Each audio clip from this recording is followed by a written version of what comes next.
Summer transfer window চালু হবার সাথে সাথে বার্সেলোনা ম্যানেজমেন্ট এখন ভীষণ ব্যস্ত।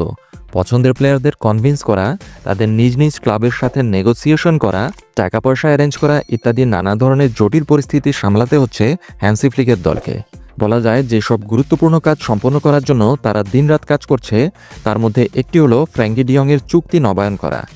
এই ডাচম্যান হ্যান্সি ফ্লিকের অধীনে বার্সেলোনার মিডফিল্ডে নিজেকে একজন গুরুত্বপূর্ণ খেলোয়াড় হিসেবে পুনঃপ্রতিষ্ঠিত করেছেন।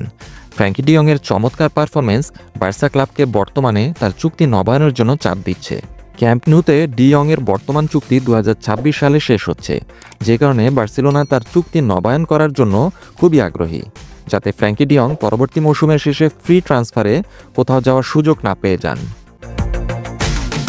এদিকে সাংবাদিক জেরার্ড রোমেরোর মতে ফ্র্যাঙ্কি ডিয়ংয়ের ক্যারিয়ারে একটি নতুন অধ্যায়ের সূচনা হয়েছে, যা বার্সেলোনার জন্য অনেক বেশি ভালো খবর হতে পারে। জানা গেছে বার্সেলোনা মিডফিল্ডার ফ্র্যাঙ্কি ডিয়ং তার ব্যক্তিগত আইনজীবীকে তার এজেন্ট আলি ডারসুনের চুক্তি বাতিল করতে বলেছেন। ফ্র্যাঙ্কি ডিয়ংয়ের চুক্তি নবায়ন করানোর জন্য বার্সেলোনার সাথে যে আলাপ আলোচনা চলছে, তার জন্য এই এজেন্ট আলি ডারসুন একটি বড় বাধা হয়ে দাঁড়িয়েছিলেন। বার্সেলোনা ফ্র্যাঙ্কি ডিয়ংয়ের চুক্তি নবায়নের জন্য জোয়ান লাপোর্তার কাছ থেকে সবুজ সংকেত পেয়ে গিয়েছে।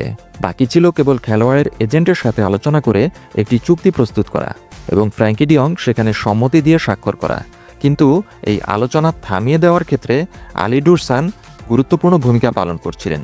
প্রায়শই বড় কমিশন পাওয়ার জন্য এই এজেন্ট আলি ডারসুন বার্সার কাছে ফ্র্যাঙ্কি ডিয়ংয়ের জন্য আরও অনেক বেশি বেতন দাবি করতেন।